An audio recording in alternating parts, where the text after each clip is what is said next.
Bonjour et bienvenue en Transparence, le magazine de la rédaction qui parle de l'actualité et qui donne la parole à ceux qui font l'actualité. Un Transparence réalisé exceptionnellement un jeudi et dont l'invité ce midi est Laurent Wauquiez, le président des Républicains. Bonjour. Bonjour. Merci d'avoir accepté notre invitation au terme de cette visite de presque une semaine en Nouvelle-Calédonie.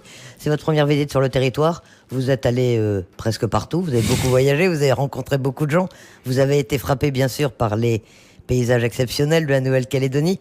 Mais qu'est-ce qui vous a le plus surpris, le plus étonné, le plus marqué au bout de ces quelques jours ? D'abord, moi j'ai voulu entendre, prendre le temps, écouter, aller à Nouméa bien sûr, mais aller aussi dans la province nord, Point-Boud, Boulou-Paris, la côte est. Pour moi, c'était vraiment important de prendre ce temps. Je vais vous dire ce qui m'a le plus touché, c'est un échange que j'ai eu avec les jeunes. Génération des étudiants, 15-25 ans. En face de moi, il y avait des gens qui étaient... il y avait une jeune étudiante qui venait de Lifou. Il y avait un jeune qui était de Ouéguo. Il y avait des étudiants dont la famille s'était installée à Nouméa depuis 5 ans.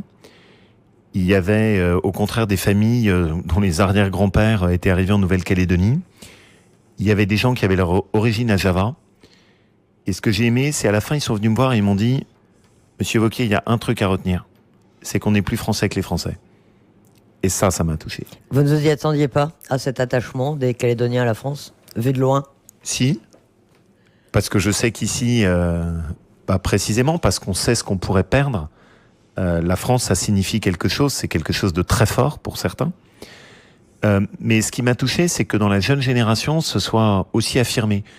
Et qu'au fond, chacun vienne avec son histoire, mais tout ça, c'est brassé, on vit tous ensemble, et qu'il y ait cette parole qui est une belle parole. La Nouvelle-Calédonie, elle a des choses à apprendre à la France. Et vous m'interrogez sur ce qui m'a marqué.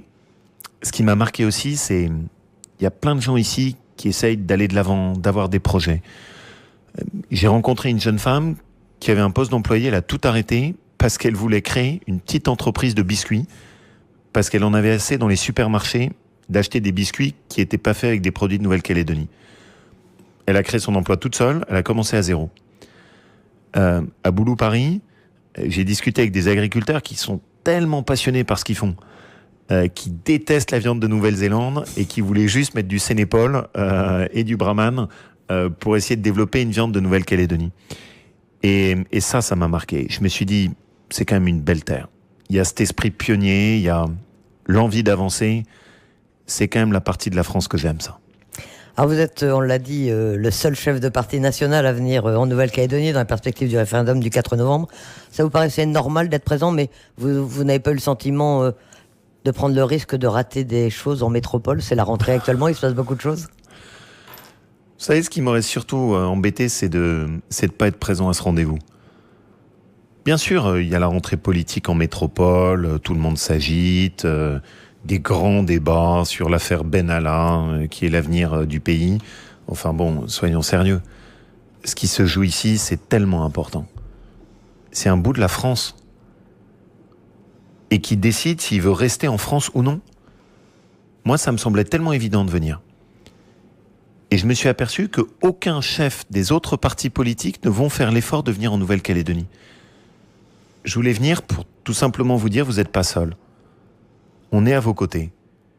C'est un moment important qui se décide. La Nouvelle-Calédonie, ça a du prix pour moi. Et ça avait de l'importance d'y passer du temps. Et je reviendrai. Et j'ai été touché par la Nouvelle-Calédonie. Bien sûr, vous l'avez dit, les paysages. Mais plus encore que ça, la richesse des hommes. Le caractère des femmes et des hommes qui sont là. Les tempéraments que j'ai vus. Et j'ai aimé ça. Et pour moi, c'est tellement naturel. Ma famille politique, c'est le gaullisme. Dans ma famille politique, la relation avec la Nouvelle-Calédonie, c'est une relation d'affection, d'amitié. Elle est importante. Et donc, c'était normal de prendre ce temps et d'être à vos côtés dans cette période, avec une parole claire, qui est la Nouvelle-Calédonie française. À l'inverse, est-ce que certains ne vont pas dire, ou disent déjà, que c'est un choix qui concerne que les Calédoniens, que les populations intéressées, comme on dit, et que vous vous mêlez finalement d'un sujet qui ne vous regarde pas directement ? C'est un reproche que vous avez entendu ou auquel vous répondez ? Eh bien, pas un seul moment. J'ai rencontré, par exemple, j'ai voulu rencontrer les responsables indépendantistes. Ils m'ont au contraire dit, c'est bien que vous soyez là. Et on est heureux de vous rencontrer. J'ai été parfois surpris même de certains commentaires qu'ils ont faits. Mais je pense que, au contraire, ce qui inquiétait les gens et qui inquiète parfois, c'est de se dire, mais comment, en métropole, on parle de la Nouvelle-Calédonie ? Ça intéresse pas grand monde ? Eh ben moi, je trouve que ça intéresse pas assez de monde. Je trouve que souvent, j'ai même eu des critiques dessus, on parle de la Nouvelle-Calédonie, on pense que c'est les plages. La seule question parfois qu'on se pose sur la Nouvelle-Calédonie, c'est est-ce que c'est calme ? Où en sont les événements ? Il y a tellement d'autres choses, tellement de fierté. Ce que vous êtes en train ici de construire, potentiellement l'avenir aussi qu'on a sur le territoire maritime, les initiatives qui ont été faites ici, le fait qu'on est sur la zone économique qui fera l'avenir du monde au XXIe siècle. C'est ça, moi, ce que je voudrais, dont on parle là-haut. Et en revenant, je vais demander qu'il y ait un débat à l'Assemblée nationale et au Sénat, qui soit après le référendum, parce que je veux pas que le débat sur la Nouvelle-Calédonie, ce soit juste le référendum, pour se poser et se dire, voilà, c'est important que tous les élus de la République comprennent ce qui se passe ici, quels sont les défis de la Nouvelle-Calédonie, quelles sont les réponses qui sont attendues. Et c'est la France, il y a ici 280 000 habitants, je suis le responsable du premier parti d'opposition, les Républicains. Mon devoir, c'est aussi de veiller à ce destin de ces 280 000 habitants. C'est normal. Et alors, selon vous, le président de la République et le Premier ministre auraient dû prendre parti plus fermement. Il y a eu tout un débat, en Calédonie en tout cas. Est-ce que l'État doit rester neutre ? Est-ce qu'il doit prendre parti ? Est-ce qu'il doit s'exprimer ? Vous, très clairement, vous pensez que les représentants de l'État avaient un mot à dire, auraient dû dire quelque chose ? Moi, ce que je pense, c'est que l'État pouvait rester neutre, mais que le président de la République, lui, en tant que responsable politique, représentant les Français, il est indispensable qu'il ait une parole. Juste, je vous pose une question. S'il y avait un référendum sur la Corse ou la Bretagne, vous pensez qu'il ferait quoi, le président de la République ? Vous pensez qu'il ferait la neutralité de l'État ? Vous pensez qu'il resterait silencieux en disant « Oh là là, la France c'est tellement beau et les paysages de Nouvelle-Calédonie, ça permet à la France d'être tellement plus belle. » Enfin non mais sérieusement ? Est-ce que ça, c'est à la hauteur des enjeux qui sont ici ? C'est normal que celui qui est garant de la nation française, il s'exprime clairement et qui dit « Je respecte tout le monde. C'est un vote, chacun a voix à la parole, mais moi je crois à la Nouvelle-Calédonie dans la France. » Ma parole à moi, elle a été très claire. Je crois à la Nouvelle-Calédonie dans la France et je crois à la France dans la Nouvelle-Calédonie. Et je veux que personne soit humilié, que tout le monde soit respecté, mais je crois chevillé au corps au fait que la France, c'est une protection et c'est une liberté. Que c'est un atout pour l'avenir de la Nouvelle-Calédonie. Je crois que ce qui a été fait ici depuis 30 ans est exemplaire. Et que ça n'a rien à voir avec ce que c'était il y a 30 ans. Qu'on a construit une société dans laquelle les gens peuvent se respecter, où chacun a sa place. Il y a encore beaucoup de chemin à faire. Mais enfin, il y a quand même des belles réalisations qui ont été faites. Cette conviction, comment vous l'avez eue ? Comment elle s'est forgée ? Est-ce que ça s'est fait naturellement ? Comment vous avez été sensibilisé ? Parce que la classe politique de votre génération en métropole a l'air de ne pas être très sensibilisée à l'outre-mer en général et peut-être encore moins à la Calédonie. Moi, j'aime ça. Moi, j'aime l'outre-mer et la Nouvelle-Calédonie. J'ai fait d'abord l'effort de rencontrer beaucoup de monde de Nouvelle-Calédonie. À chaque fois qu'il passait à Paris, j'ai voulu rencontrer tout le monde. J'ai beaucoup lu avant de venir. J'ai beaucoup parlé avec des gens. En étant ici, j'ai pris le temps. Et en allant vraiment partout, mes journées, elles ont commencé non-stop, de 7h jusqu'à 23h chaque jour, pour essayer de rencontrer le maximum de personnes. Et ma conviction, elle ressort encore plus forte qu'avant. Je vais vous poser une question. Au Vanuatu, l'école, elle est gratuite ou elle est payante ? Je vais poser une question à nos auditeurs. Au Vanuatu, les familles, est-ce qu'elles peuvent envoyer tous leurs enfants à l'école ? Ou est-ce qu'elles sont obligées de choisir qui aura la chance ou non d'avoir accès à l'éducation ? Au Vanuatu, est-ce que le système de santé est à la hauteur de ce que nous, on a en Nouvelle-Calédonie ? Ça, c'est la France. c'est pas juste des questions comptables, d'argent qui sont affectées par la métropole. Parce que moi, je crois que c'est autre chose. Je crois que c'est aussi la liberté, c'est le symbole, c'est la solidarité. Ici, en Nouvelle-Calédonie, personne n'a à choisir qui parmi ses enfants pourra aller et connaître l'éducation nationale, apprendre. Parce que la France l'offre à tout le monde, à tous ses enfants, quels qu'ils soient, quelle que soit leur famille. Ici, personne n'a à se dire si j'ai un gros accident, est-ce que je serai soigné ou pas soigné ? Parce que la France offre l'accès à la santé. On a construit des lycées partout dans la Nouvelle-Calédonie depuis 30 ans. Et y compris avec la question de l'équilibrage côte ouest, côte est. Il faudra d'ailleurs y être attentif. Parce qu'en ce moment, il y a des débats sur les options qui sont ouvertes et qui aboutiraient à nouveau à défavoriser le lycée du nord de la côte ouest. Donc ça fait partie des choses dont je suis fier de la France. Et vous savez, il ne faut jamais oublier, l'Australie, elle a fait quoi avec les aborigènes ? Même au début des années 90, ils n'avaient pas commencé à reconnaître la culture aborigène. Et ne l'ont fait que du bout des lèvres. Quand on va au centre de Chibaou, on mesure tout le chemin qu'on a parcouru. Et aujourd'hui, il y a un vrai respect qui a été fait. La France n'a pas à rougir de ce qu'elle a fait. Vous allez à Hawaï, les Américains, ils n'ont pas du tout eu le même respect pour la culture. Vous avez le sentiment qu'ici, on ressasse trop le passé, les ombres de la colonisation, même si les lumières ont été reconnues ? Est-ce que vous êtes responsable de la colonisation ? Est-ce que moi, je suis responsable de la colonisation ? Est-ce que un habitant de Kawawa ou un agriculteur de Boulou-Paris qui a son arrière-grand-père qui est enterré là est responsable de la colonisation ? Bien sûr que non. Et à quoi ça sert de ressasser ça ? C'était une autre époque. C'était autre chose. Il y a des erreurs qui ont été commises. Il y a aussi des belles choses qui ont été faites. Et c'était une autre histoire. Et depuis 30 ans surtout, ce que je vois, c'est qu'on a construit autre chose. Et que ressasser un passé qui remonte à 150 ans en arrière, c'est pas ça. Je vais vous dire ce qui m'a frappé. Tous les jeunes que j'ai rencontrés, est-ce qu'ils m'ont interrogé sur les compétences ? Est-ce qu'ils m'ont interrogé sur l'autonomie ? Est-ce qu'ils m'ont interrogé sur l'indépendance ? Pas du tout. Ils m'ont posé des questions sur la sécurité. Ils m'ont posé des questions sur comment financer leurs études. Ils m'ont posé des questions sur leur premier job et leur premier emploi. J'ai pas un jeune qui m'a interrogé sur les questions de autonomie ou ce genre de choses. Je pense qu'on met beaucoup d'énergie là-dessus depuis trop longtemps et qu'on en met trop peu en Nouvelle-Calédonie à parler des problèmes de vie quotidienne, d'emploi, de vie chère, d'accès à l'éducation, de lutte contre l'insécurité, des dangers d'un alcoolisme qui est devenu parfois excessif. Et que j'aimerais bien qu'on mette un peu plus d'énergie sur ces thèmes plutôt que de débattre depuis des années et des années en ressassant un peu le passé et du coup peut-être en se projetant pas assez sur demain. Mais à la fois, ce choix institutionnel, il est indispensable et il sera déterminant aussi pour l'avenir de la Nouvelle-Calédonie. Attention, le référendum, c'est essentiel. C'est très important que tout le monde comprenne ça. Quand à une élection, vous faites une erreur et que vous choisissez un mauvais parti politique, ça arrive en France. C'est pas grave parce que après, au bout de 5 ans, vous pouvez corriger.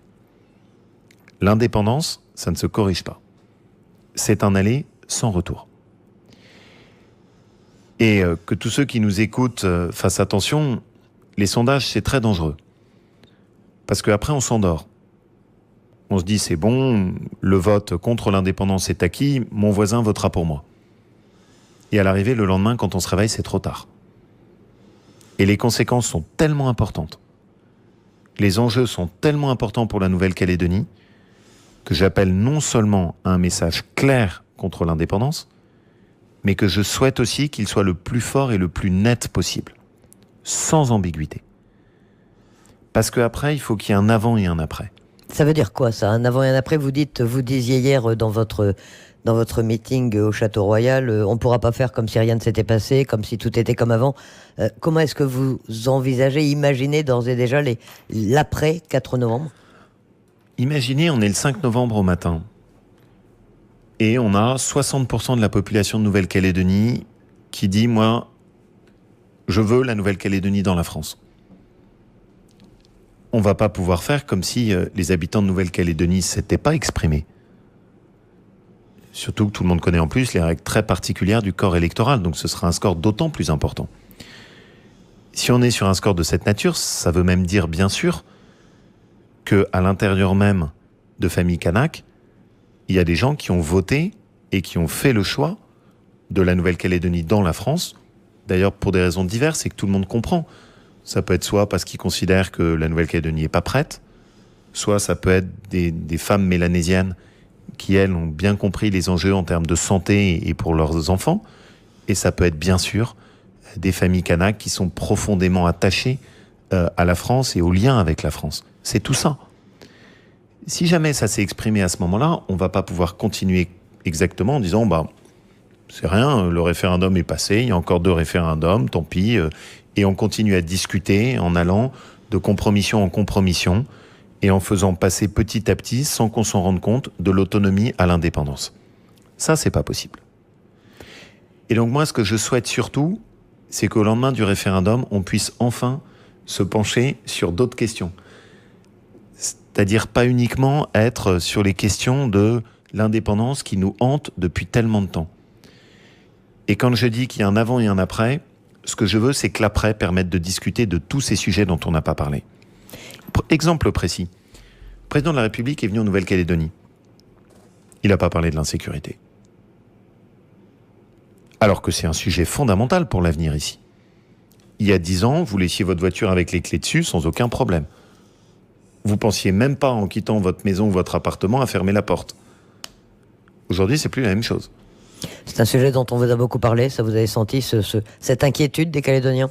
Ah oui, ça m'a beaucoup marqué. Vous avez rencontré le haut-commissaire aussi. Vous devez rencontrer les forces de l'ordre, je crois, cet après-midi. Je rencontrerai cet après-midi les représentants à la fois de la police et de la gendarmerie. Ça m'a beaucoup marqué. J'ai eu plein de témoignages. Une jeune étudiante qui a été agressée avec des accusations quasi racistes, disant toi t'es blanche, qu'est-ce que tu fais là? Des témoignages de salariés qui se sont fait agresser à 22h, y compris parfois avec des drames qui ont marqué l'actualité récente. Je pense à ce jeune disque jockey qui a été vraiment extrêmement torturé de façon très violente. C'est pas ça la Nouvelle-Calédonie. Et moi, la Nouvelle-Calédonie que je veux préserver, c'est une Nouvelle-Calédonie dans laquelle on vit ensemble et où on n'a pas peur de se faire agresser. Je pense que là, il y a vraiment des sujets qu'on doit mettre d'urgence sur la table. D'abord, il faut donner les moyens aux forces de l'ordre. Ensuite, quand il y a des délits, il faut qu'il y ait des sanctions. Et aujourd'hui, le sentiment que j'ai, c'est que les instructions qui viennent de Paris, c'est surtout pas de vagues, pas de problème, pas d'incident. Moyennant quoi, on laisse faire tout et n'importe quoi. Et même parfois avec des situations qui sont pas raisonnables. À Kawa, les jeunes qui bloquent, ils sont en rupture avec la tribu. Ils respectent même pas les règles coutumières et leurs aînés. Et on laisse faire comme ça n'importe comment. J'ai discuté avec Alcide, qui est quelqu'un de remarquable. C'est pas ça, les règles de la vie en commun en Nouvelle-Calédonie. Ça pourrait être une inquiétude pour le 4 novembre, ces problèmes d'insécurité d'ordre public. Vous avez pu l'évoquer avec les représentants de l'État? Moi, je suis confiant dans le fait que chacun aura à cœur que ça se passe bien. Mais bien sûr qu'on peut avoir des extrémistes qui peuvent aboutir à des positions qui seront dangereuses. Surtout, ce qui est important, et je l'ai voulu comme ça, ma parole, elle est claire, mais elle est respectueuse. Je suis respectueux de ce qu'est la démarche qui a été portée par les indépendantistes. Je la partage pas, c'est pas la mienne, mais je la comprends. Et je veux qu'elle soit comprise. Vous les avez rencontrés d'ailleurs. Bien sûr, et c'est pour moi, c'était très important. Et je pense qu'on a des questions devant nous qu'il faudra qu'on continue à poser. Sur l'éducation, on a encore du chemin à faire. Mais des outils comme le RSMA, c'est quand même vraiment bien. Quand je vois qu'ils prennent des jeunes qui parfois arrivent, qui savent plus lire ou écrire, qu'en un an, ils les redressent, qu'ils leur donnent la fierté de la France, qu'ils leur apprennent un métier et un emploi et des valeurs, ça me plaît. Là-bas, j'ai rencontré une jeune fille qui était de Lifou, qui m'a dit avec fierté, moi je vais passer mon permis de conducteur d'engin et je vais être conducteur d'engin dans les travaux publics. Et à côté d'elle, il y avait un sous-officier qui venait de Bretagne et qui disait « Ma fierté, c'est de lui transmettre les valeurs de la France, mais elle m'apprend aussi les valeurs coutumières, notamment de respect de la famille. » C'était beau, ça. Et ça, c'est ce que j'aime, ça, c'est la France. Et ça, c'est la Nouvelle-Calédonie. Vous vous êtes intéressé bien sûr au sujet du nickel. Quand on vit en Nouvelle-Calédonie, on peut pas faire l'impasse sur ce domaine. C'est un secteur qui est quand même en crise pour l'instant. Est-ce que vous pensez que la Nouvelle-Calédonie quelles seraient les conditions selon vous pour que la Calédonie arrive à reprendre la maîtrise de son destin dans ce domaine industriel? D'abord, il faut aider à ce que nos usines soient compétitives. Gros problème. Gros problème.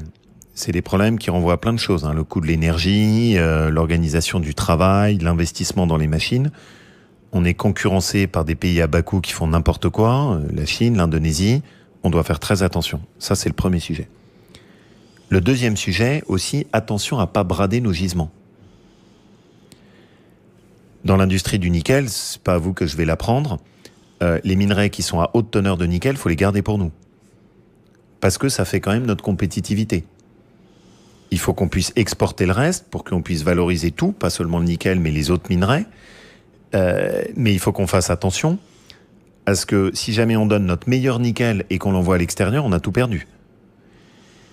Et puis je veux aussi dire les choses exactement comme je le pense, parce que c'est un gros sujet pour moi de préoccupation pour l'avenir.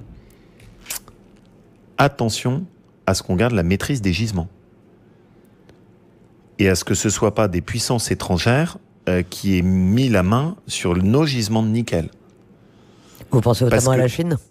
Je pense à la Chine, je pense à la Corée. Je suis préoccupé de ça. Les usines, il faut autant que possible les avoir sur notre territoire. Et les décisions de ce qu'on fait de notre minerai, il faut qu'on puisse les prendre nous-mêmes.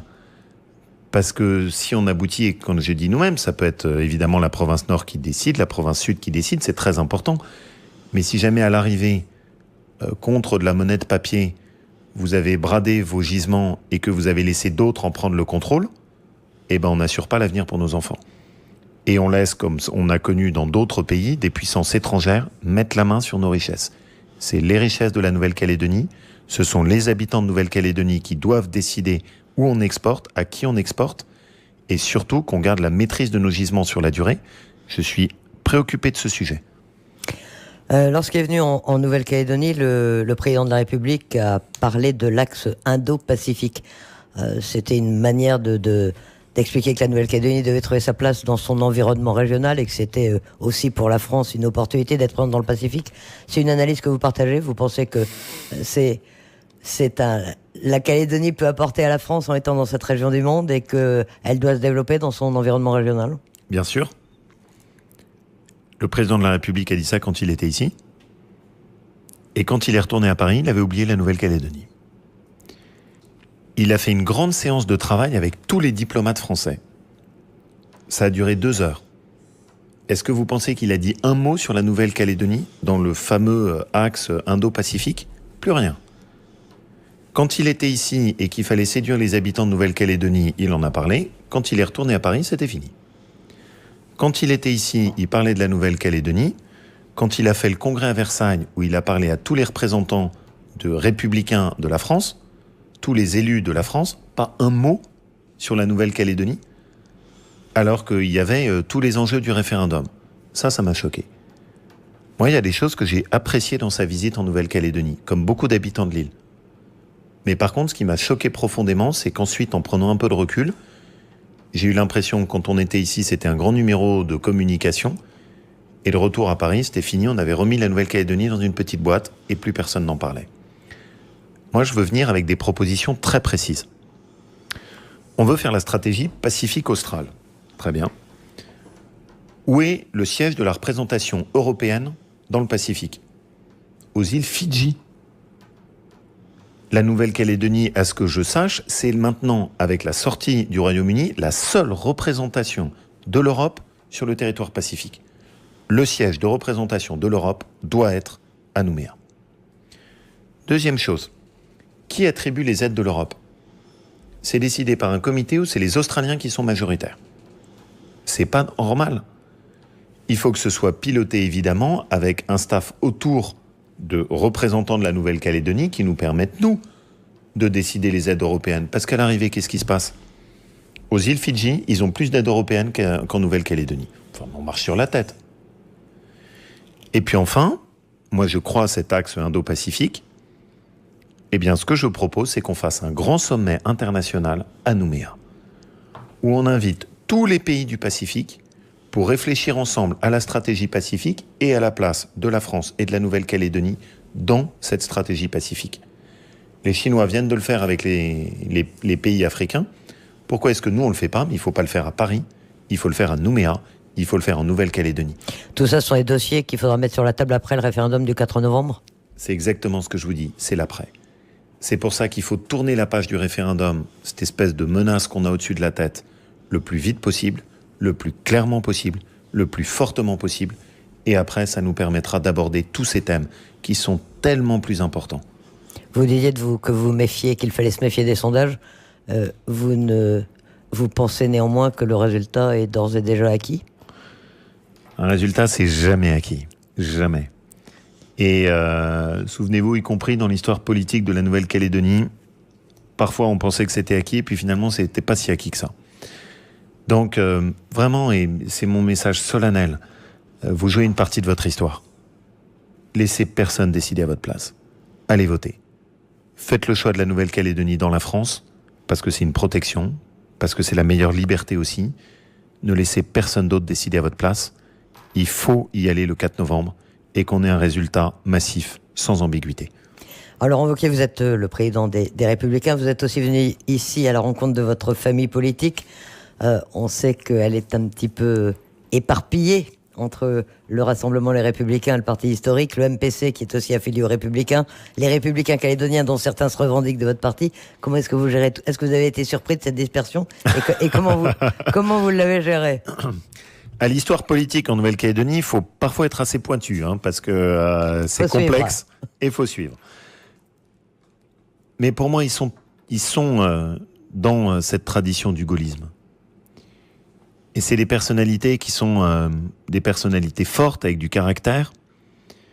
Et ce que j'ai cherché à leur dire pendant une semaine, c'est le camp loyaliste, il doit être uni. Il faut se retrouver ensemble, parce que l'essentiel, on le partage. L'essentiel, c'est la Nouvelle-Calédonie française. L'essentiel, c'est de faire de cet endroit un endroit où on peut réussir par son travail. C'est tout ça ce qu'on défend et qu'on a en commun. Pierre Frogier, qui est un ami, c'est une figure historique. C'est un des signataires de l'accord de Matignon. Il fait partie de ces personnalités qui ont permis en 30 ans d'éviter la guerre civile et de construire le dialogue qu'on évoquait. C'est important pour moi qu'il soit à mes côtés. Et qui me donne aussi son avis. Et puis, à côté de lui, il y a une nouvelle génération, qui est une nouvelle génération extrêmement forte, attachante, qui a du peps, de l'énergie, et que je veux aussi faire monter. C'est Thierry Santa, c'est Sonia Baquès, c'est Gilles Abrial, c'est Virginie Ruffnac, c'est toutes ces figures. C'est une chance pour une famille politique d'avoir autant de monde. Maintenant, mon travail en tant que chef, c'est de faire en sorte que tout le monde se mette ensemble. Et tout au long de cette semaine, j'ai veillé à ce qu'on échange ensemble, à ce qu'on discute. On va voir comment est-ce que tout ça bougera. C'est pas moi qui imposerai une décision à 18 000 km de là. Mais en revanche, je leur ai clairement dit, les habitants de Nouvelle-Calédonie attendent que vous soyez capables de vous rassembler. C'est important. Parce qu'on est à un moment où les divisions fragilisent. Et au fond, ça c'est important aussi que tout le monde le comprenne. Qui a une parole sans ambiguïté sur le référendum? C'est les Républicains. Les autres, non. Les autres sont pleins d'ambiguïté, plein de petits compromis, plein de petits non-dits qu'on discute dans les pièces obscures. Nous, non. Nous, on est le parti qui a la parole la plus claire et la plus nette, Nouvelle-Calédonie française. Et ma voix tremble pas quand je dis ça, je m'en excuse pas, c'est mes convictions profondes. Laurent Wauquiez, vous serez où le 4 novembre? Je peux vous dire que je veillerai à avoir les informations en temps réel et tout au long de la journée. Pour moi, ce sera important et je veux aussi que vous compreniez que je suis à vos côtés sur la durée. Je veux pas qu'on abandonne et qu'on laisse comme ça la Nouvelle-Calédonie de côté. Il y a tellement d'atouts ici, tellement de choses merveilleuses à faire. Et je veux aussi que vous soyez fiers de ce que vous avez fait. La Nouvelle-Calédonie, ça peut être aussi un message pour la France. Et la Nouvelle-Calédonie a aussi à apprendre. C'est pour ça que quand je le dis, Je dis la Nouvelle-Calédonie dans la France, mais aussi la France dans la Nouvelle-Calédonie. Il faut que la France comprenne mieux, soit plus attentive à la Nouvelle-Calédonie et qu'elle en tire aussi des leçons, parce qu'il y a tellement de choses à apprendre ici. Laurent Wauquiez, merci d'avoir accepté notre invitation. Merci à vous surtout.